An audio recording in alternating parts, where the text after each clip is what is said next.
Welcome to Hayward Engineering College BBC School Report on Thursday the 21st of March. In the news today we have reports on horsemeat scandal, Twitter and Xbox. So let's go to our reporters and hear their latest news.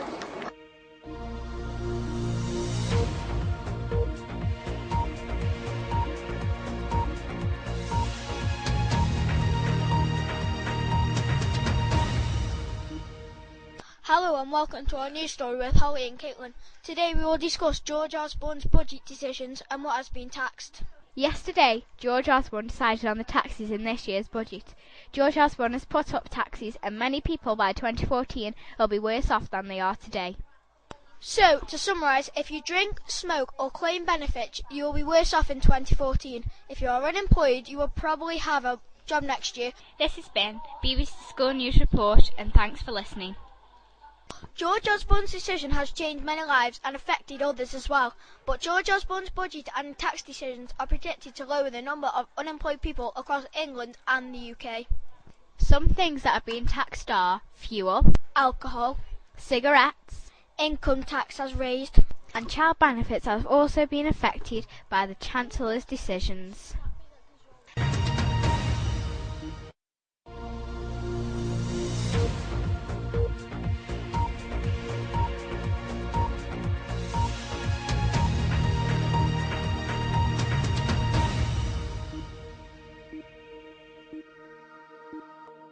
Red Nose Day, otherwise known as Comic Relief, was celebrating its 25th anniversary on the 15th of March. Comic Relief raised a whopping £75,107,851 for children who are less fortunate. Here are some things celebrities did to raise money. Believe it or not, Jessie J shaved all her hair off. On behalf of Comic Relief, Simon Cowell took part in a wedding, getting married to himself, with a lot of twists and turns. Members of One Direction travelled to all the countries that are less fortunate to see what Red Nose Day does to help. So next time, what are you going to do to help Comic Relief do something funny for money?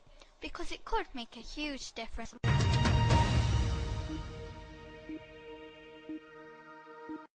Hello, this is Zayn and Ethan reporting on football transfers. Every year, football players are linked with new clubs and then they finally say their farewells and head off. The transfer season is every August to September and January to February. It gets very exciting leading up to the transfer window, as big players are ready to move and nobody knows which club they will go to. Last year, one of the biggest football players around, Robin van Persie, moved to one of Arsenal's biggest rivals, Manchester United. Here are some quotes of supporters of football. What do you think of the transfer season? I think that the transfer season is very good as it gives other players a chance to play other clubs and experience different styles of playing football. I really don't like the transfer season because some of my favourite players from my club move and then I don't get to see them in action.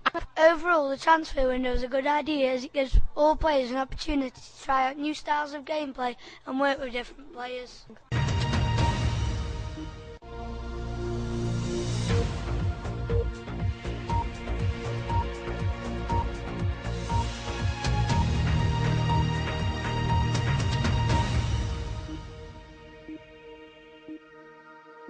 Hi, this is Will. And hi, this is Ben, and this is a report on the horsemeat scandal in schools. Are you sure you know what you're eating? Food Agency has found horsemeat DNA in cottage pies delivered to 47 different schools in Lancashire. So when did it start? It started in mid-January when Irish inspectors announced that they had found horsemeat in frozen beef burgers made by firms in the Irish Republic and the UK, products sold by numerous UK supermarket chains including Tesco, Iceland, Aldi and Lidl, were all found to have beef products containing horsemeat DNA. Since then, a growing number of stores and companies across Europe, including Findus and Nestle, have found horsemeat DNA in their beef ready meals. So why would meat suppliers use horsemeat instead of beef? Many people believe that financial gain is the motive for the fraud. This is because horsemeat is cheaper than other meats in some countries. Here's what some people think of the horsemeat scandal. What do you think of the horsemeat scandal and how do you think we can solve it? I am completely against the horsemeat scandal and I think we can come together to find the people who committed this crime. It's not a big deal, really. I think it's not a big deal and I think people should not fuss about it because it's junk food. Overall, I think if it is causing people problems, I think the food agency needs to take action and sort it out before it gets out of control. Thank you for listening. This has been Will and Ben. Goodbye, and this has been BBC News School Report.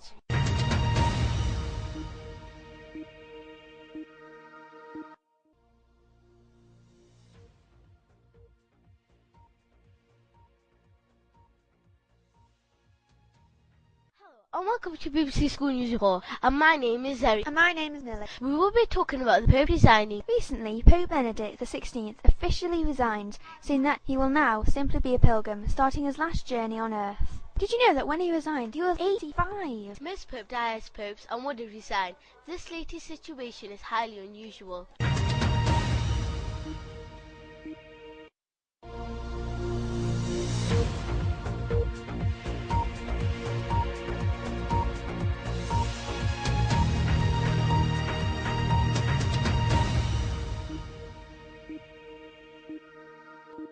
Hello, my name is Meek. And my name is Jasper, and today we're reporting on why Twitter is so popular. Let's start with some facts. Twitter has approximately 225 million users and is rapidly growing. Research shows that about 200 million tweets are sent each day. In January 2009, users sent 2 million tweets a day, but in 2010 they posted 65 million a day. These aren't small numbers. Twitter is going strong and there's no sign of its popularity going down anytime soon. But why is Twitter so popular? What has struck a chord with millions of people all over the world? Firstly, it's not complicated at all. Just type in the tweet box and tweet.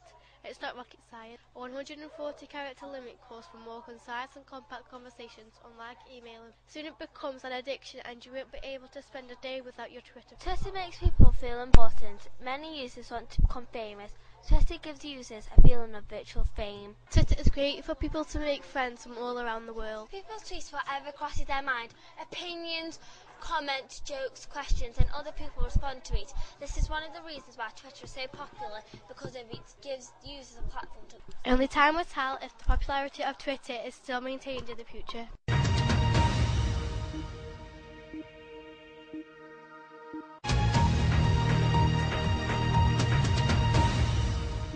This is Harry and Matthew investigating the future of gaming. The problem is games are too focused on multiplayer, and 1 in 5 gamers do not play the campaign. This needs to change. Industries like Gearbox, who made Borderlands, have made an excellent campaign and an epic storyline. This should be the future of gaming, but as Microsoft's on the up and up with the ever-popular Halo series, it can be a threat to anyone. In the 200,000 people own a copy of Black Ops 2, and only 1 in 5 gamers play or complete the storyline. 32 million players are now on Xbox Live, which is 6% of gamers. Xbox Live industry is making mistakes. As 720 Xbox is released, about 30% of gamers will exit Live due to increased expense of the memberships. Game makers who make games with single player, campaign and multiplayer only focus on each Call of Duty. They bring more and more new upgraded weapons and people want to have them. If somebody is playing a game and their partner has a new weapon, they can trick them and hack into their profile to get their weapon for themselves. Let's hear what some of the Hayward students have to say about gaming. When Microsoft bring out the 720, will Microsoft rise or fall by the high price of the new console? Game industries are focusing too much on multiplayer and should focus more on the offline content. This is the reporting team from Hayward Engineering College. Thank you for listening.